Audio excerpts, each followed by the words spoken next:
നമസ്തേ, ജയകുമാർ ശർമ്മയാണ്. ശാക്തേയ മാന്ത്രിക പീഠം, ശാക്തേയക്കാവ്, പാലക്കാട്. ഈ ചില ആളുകളുടെ വിചാരം എന്ന് പറഞ്ഞാല് ഇസ്ലാമിക മാന്ത്രികങ്ങളെല്ലാം പൊട്ടിക്കാൻ ഭയങ്കര പാടാണെന്നാണ്. ഒരുതരം ഭയത്തോടു കൂടിയാണ് അവരൊക്കെ പറയുന്നത് ഇസ്ലാമിക മാന്ത്രികമാണ് ചെയ്തിരിക്കുന്നത്.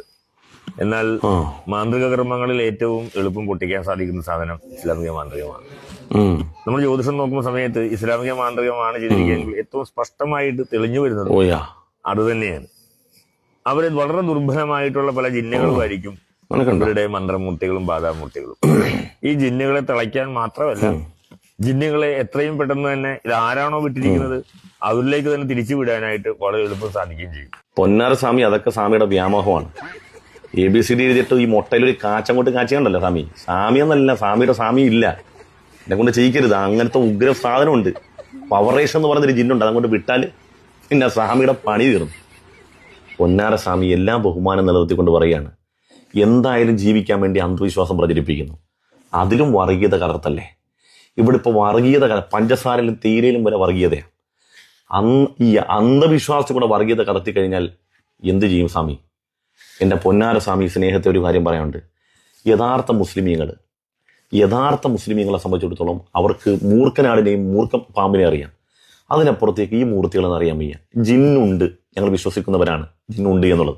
പക്ഷേ സ്വാമി, അത് ഞങ്ങളുടെ ഇസ്ലാമിക വിശ്വാസപ്രകാരം ഇസ്ലാമിലെ ഏറ്റവും കടുത്ത തെറ്റ് എന്ന് പറയുന്നത്, ഇസ്ലാമിലെ കടുത്ത പാതകങ്ങൾ 7 എണ്ണമാണ്. അത് ഒന്നാമത്തത് ശിർക്ക്, രണ്ടാമത്തെ സിഹർ അഥവാ ഈ മാരണം, ശൂദ്രം ചെയ്യൽ, മൂർത്തിവിടൽ.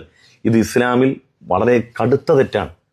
ഒരു യഥാർത്ഥ മുസ്ലിമും അത് ചെയ്യാറില്ല എന്ന് മാത്രമല്ല, അതിനെക്കുറിച്ച് ചിന്തിക്കാറ് പോലുമില്ല യഥാർത്ഥ മുസ്ലിം.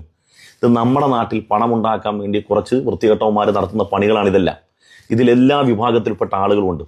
പണ്ടത്തെ കാലത്തൊക്കെ നമ്മുടെ നാട്ടിൽ എന്തെങ്കിലും പരസ്പരം ഒരു വർത്തമാനം ഉണ്ടായാൽ സംസാരിച്ച് തീർക്കും. ഇന്ന് അങ്ങനല്ല. ഇന്ന് ഈ പണിയൊക്കെയാണ് ചെയ്യുന്നത് പലരും. കൂടുതലും സ്ത്രീകളാണ് ഇതിനു വേണ്ടി പോകുന്നത്. ഇത് പോകുന്നത് ഇസ്ലാമിക പണ്ഡിതന്മാർക്കും അല്ല.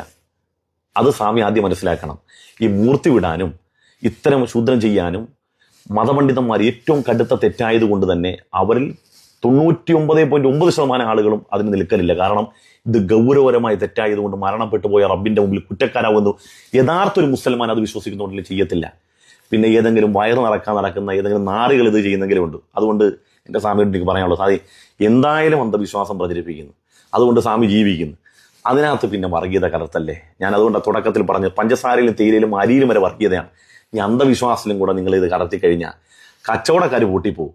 അതുകൊണ്ട് പ്രിയപ്പെട്ട സ്വാമി, ഇതേ ABCD എന്നെ കൊണ്ട് എഴുതിക്കരുത്. അപ്പൊ എങ്ങനാ പോലെ നമ്മള്